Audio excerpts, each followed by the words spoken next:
for example, here this is the cypress, and this tree is so important. Why? Because this tree is a completely fire prevention. It's unburnable. When a fire attacks the region, this one they won't burn. Why? They don't know exactly. Probably because they have a big impact of silica things, but they are not sure about that, and they have also a waxy protection on the outside, so they won't burn. So if you want to have a fire prevention, you collect those seeds when they are closed but brown, and then now they are open, you know, because the seeds come out when they are open. So they must be closed and brown already. That means it's ripe enough. Then you do it in a car or in a hot environment, which is hot and dry. Then they open and release the seeds. There are little seeds. Those seeds you bring in the refrigerator for 1 month. This is called stratification. So you take a layer of wood chips, just a little bit humid, not really extremely wet. It's like a sponge.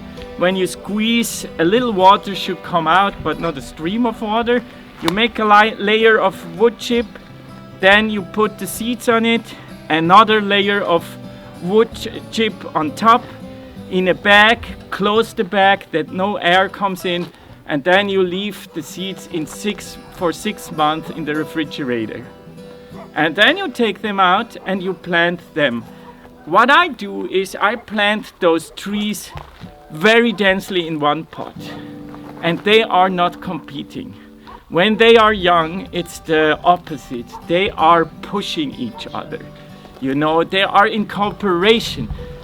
The concept of thinking a tree takes so much from the soil is completely wrong. Trees are not consumers, not takers. They are givers. They are giving more nutrients to the soil, more water to the soil than they take. This is really a misconception. Even from the eucalyptus, okay, there are places perhaps they take a little bit the swampiness out, but when you make the equation at the end, they bring more water to the soil than they take. I mean, it's just like the roots are like a highway system. You know, when it rains, the water runs down the highway system in deep layers of soil, where it's cool, where the sun has no effect of evaporation. So the water tap rises with trees.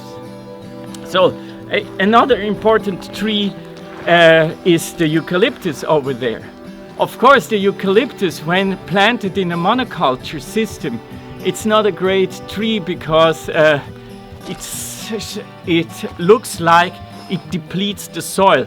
But what really depletes the soil is when you grow the eucalyptus for 15 years, you cut everything out, and then you let them regrow again.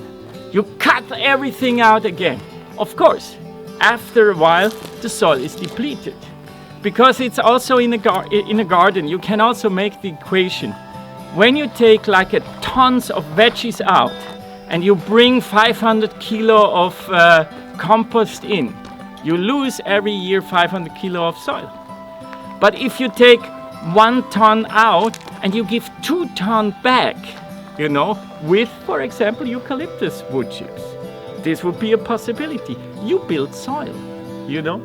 And that's why a good way to deal with eucalyptus is really prune them always. Don't prune them until the bottom. Leave them like at 5 meter height so that they have the emergent tree. Diversify those trees, not just eucalyptus, have also ash trees, have also cypress, have also China berry, have also medronio. Then you have a stratification of different kind of trees. And this stratification generates a healthy forest, you know.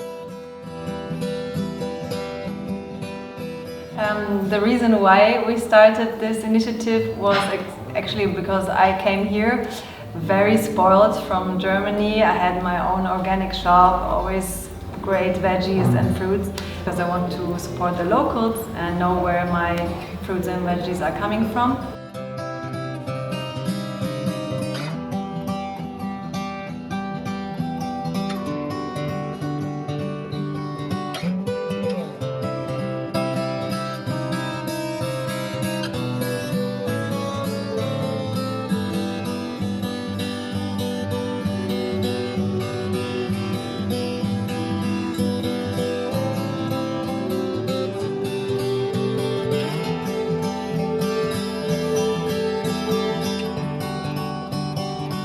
And so I was asking around, and there were a couple more families and friends that wanted to buy more local, regional and organic and seasonal. And so we asked farmers around to find someone that can deliver us, and this was actually how we started. Yeah, it was really beautiful when we all met, because similar story, also coming from the city, everything available, and organic vegetables especially available, and having the need. We're a group of changing people, we're about 8 people now. We're self-organized, and yeah, everyone changes, takes shift and does this for passion. So really, like, we're doing this voluntarily and distributing a lot of time, making flyers, making the mercado, making happenings. Now music is also coming in, etc. So and we're developing as we go. The locals also. This is very important for us, because when we started, it was mainly the foreigners meeting, and maybe 1 or 2 neighbors that were Portuguese bringing their eggs, super beautiful baked things. And now it's actually starting that this project is integrating also the locals and making exchange possible. Or an alternative, no? It's like to say, okay, you have this where it's like all crazy, and here it's more simple and more down to earth, and you can choose. We of course prefer, because it's for us the only way to go, to make it less and less, to make it more simple and more natural.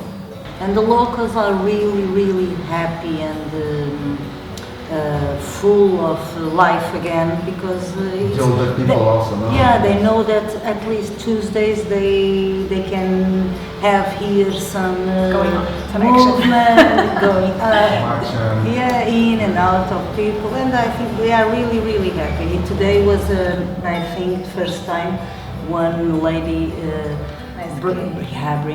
cooked a nice cake. Yeah. And shares it with this everyone. Can come more and more. Yeah.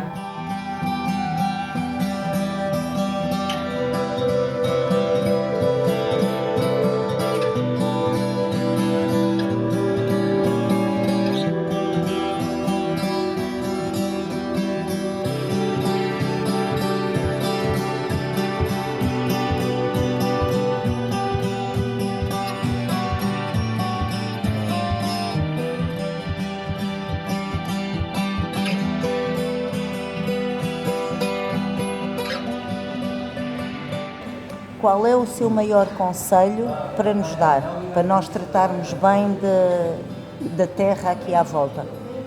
O melhor conselho é vocês tratam da terra.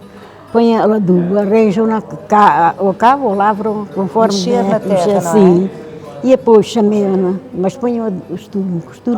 Estrume, sim. Só estrume. Sim. O único adubo que usa é estrume sim, natural. É melhor. É o melhor. Então a gente sabe as coisas, é uma verdade, a gente gosta das coisas e gostamos de ver delas crescerem, ser uma planta bonita, que a gente até dá alegria. E dá saúde andar a mexer na terra? Exatamente, dá saúde. Olha para mim, saúde.